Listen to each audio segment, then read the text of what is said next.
Sweden is sending 18 new Archer artillery systems to Ukraine in the coming months. Let's talk about Sweden's 2026 pipeline to Ukraine, because this is one of those stories that quietly reshapes the battlefield while everyone else is arguing over Trump headlines. Hey friends, Wes here, multi-branch veteran of the U.S. Army and the U.S. Air Force, where I worked right up in here in this little rotodome right there. And don't lose your mark. Okay. And law graduate, and if the United States invades Greenland, well, I'll be fighting on the side of Denmark. Just saying, what Sweden is building is an industrial, contractual, invoice-backed flow of real capability that is already changing how Ukraine fights, and will matter even more as 2026 unfolds. The core of that pipeline is Archer artillery, supported by long-range drones and coastal radar, and together they form a package that reflects long-term thinking rather than just short-term applause. Sweden isn't improvising here. It isn't reacting to the news cycle or trying to score diplomatic points. It is executing a plan that was approved months ago and designed to arrive exactly when Ukraine needs it.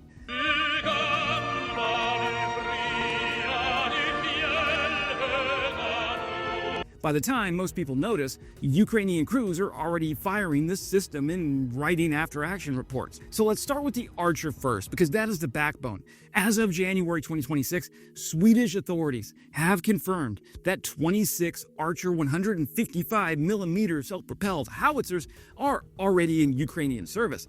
Now that number is important because it marks the transition from novelty to mass. This is no longer boutique capabilities or a trial detachment. It is enough guns to shape sectors, influence counter-battery dynamics, and force Russian artillery planners to rethink their assumptions. More importantly, this is not the end state. Ukraine is now on track to receive a total of 44 Archer systems with 18 additional units scheduled for delivery throughout 2026. Now, those remaining systems are not surplus hand-me-downs either. They are new build platforms ordered specifically for Ukraine under Sweden's 18th aid package, approved back in March of 2025 and contracted through BAE Systems Bofors. Now, that distinction matters. These are factory-fresh systems with that new artillery smell, entering a live war, not refurbished museum pieces pulled out of storage. Now, Sweden is not just donating capability, it is extending its production line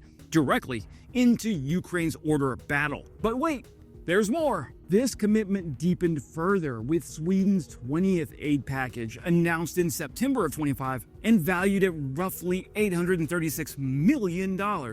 Now, that package includes funding for yet another batch of Archer systems, reinforcing the message that this is not a one-off gesture, but a sustained artillery architecture designed to hold through multiple campaign seasons. Archer is particularly well-suited to the war Ukraine is fighting because it compresses the entire kill chain, not just a firing step. In US and NATO doctrine, that chain is brutally simple on paper and brutally hard in practice. Find, fix, track, target, engage, and assess.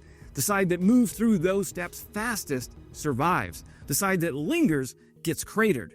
And in Ukraine, counter-battery warfare lives and dies on that time frame. Russian artillery does not need to be especially accurate if it can fire, relocate, and disappear before response arrives. Throw in the drones on top of that, and the clock gets even shorter. That has been one of Moscow's few enduring advantages. Archer exists to erase that advantage. The process starts with find. This is where systems like the Arthur counter-battery radar come into play. When Russian artillery fires, it creates a ballistic signature that Arthur can detect almost immediately.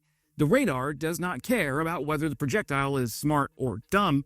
It measures trajectory, velocity, and angle, then calculates where the round came from. That detection happens in seconds, not minutes, and it happens automatically, without waiting for a human observer to squint at the horizon. From there, the system moves into fix. Arthur doesn't just say something fired somewhere over there. It fixes the point of origin with coordinates precise enough to cue firing solutions. This is the step where older systems often bog down, especially if data has to pass through multiple command layers. In the Swedish-Ukrainian setup, that bottleneck is deliberately minimized.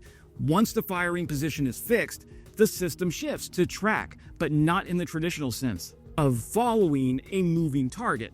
In counter-battery work, tracking means maintaining confidence in the target data long enough to authorize a response before the enemy displaces. That window can be painfully short. Russian crews know they have minutes at best before return fire arrives. Archer's value is that it operates inside that window instead of chasing it. The target phase is where Archer's automation really shows its teeth. Fire control data can be loaded rapidly, gun layering is automated, and the crew does not waste time wrestling with manual calculations. The target is assigned, the solution is generated, and the system is ready to fire almost as soon as the decision is made. This is where legacy artillery often loses precious seconds or even minutes. Archer simply does not. Then comes Engage, the part everyone likes to film. Archer can unleash its entire 21-round magazine in roughly 150 seconds. Whoa, that matters because counter-battery fire is about volume and precision arriving together. The goal is to overwhelm the enemy position before it can pack up, not to duel politely one round at a time. This is not World War I as much as Russia thinks it is. But the real magic happens immediately after engagement.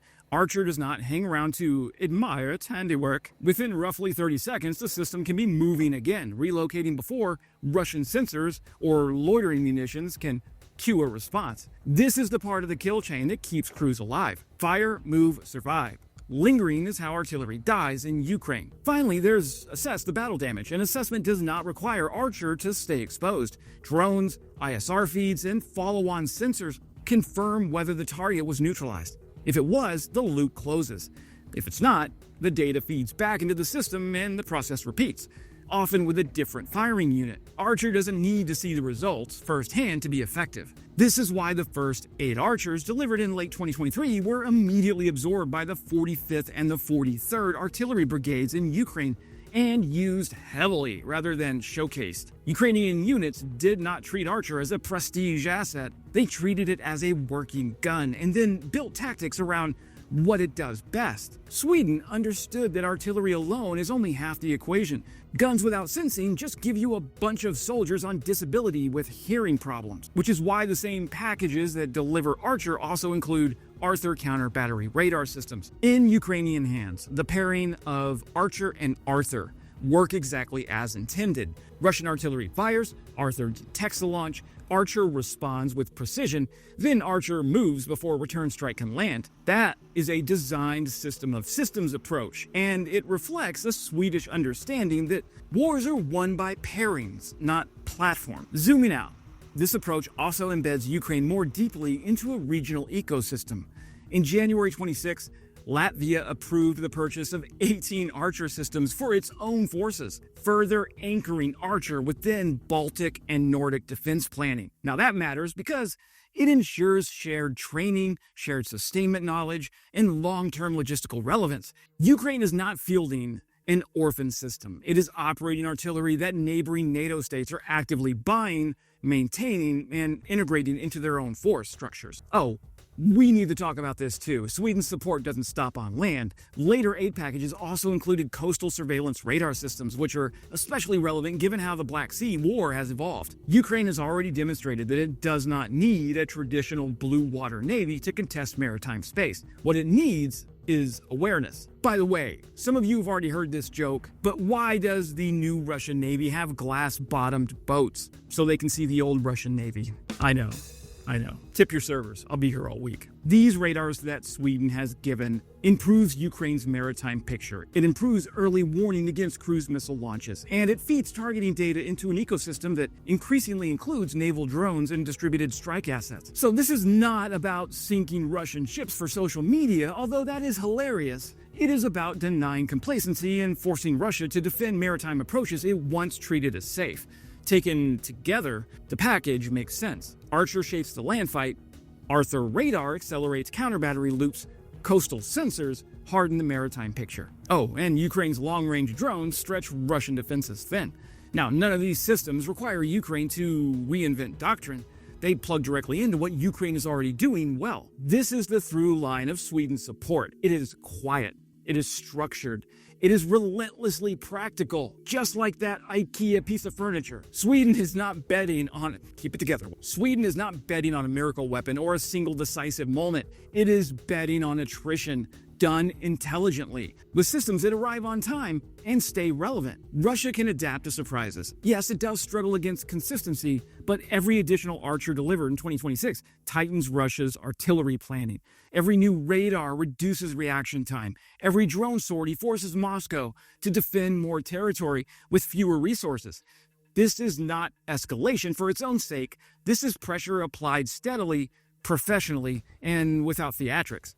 Which, frankly, is the most Swedish way to fight a war you were not officially fighting. If you're wondering why Stockholm is comfortable committing to a multi-year framework that extends into 2026 and beyond, well, the answer is straightforward. Sweden understands that wars do not end when one side gets tired. They end when one side runs out of options. Ukraine is still generating options. Russia is burning through theirs. And Sweden is making sure that imbalance continues.